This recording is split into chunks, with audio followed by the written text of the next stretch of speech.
नमस्कार दोस्तों, मैं शिवम सिंह और बहुत स्वागत है आपका हमारे चैनल न्यूज़ हंगामा भोजपुरी में। दोस्तों, पावर स्टार पवन सिंह भोजपुरी के तो बादशाह हैं ही और अब वो बॉलीवुड के भी दुनिया में कदम रख चुके हैं और अपने मेहनत के दम पर ये साबित कर दिए हैं कि वो क्या चीज़ हैं। आज के खबर में आप लोग को बताएंगे उनके आने वाले बॉलीवुड गाने के बारे में। जैसा कि मेरे पास जो खबर है उसके मुताबिक पहला song viral original YouTube channel से रिलीज किया जाएगा, जिसके म्यूजिक डायरेक्टर हैं आदित्य देव जी और म्यूजिक कंपोजर हैं पायल देव। ड्यूट सिंगर हैं तो मेल सिंगर हैं हमारे सुपरस्टार पवन सिंह जी और फीमेल सिंगर हैं पायल देव जी। और आप सबको ये बता दें कि इस वीडियो में लीड एक्ट्रेस के रूप में काम करने वाली हैं पायल देव जी।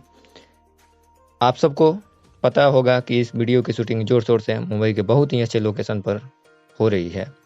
आप जो मेरे स्क्रीन पर वीडियो क्लिप देख रहे हैं, जो ये साबित कर रही हैं कि शूटिंग बहुत ही बेहतरीन तरीके से किया जा रहा है। तो अभी के लिए इतना ही, बाकी आगे की अपडेट्स आपको मेरे चैनल पर मिलती रहेगी। चलते चलते हमारे चैनल को सब्सक्राइब करें और वीडियोज़ को लाइक करें और शेयर करें। धन्यवाद।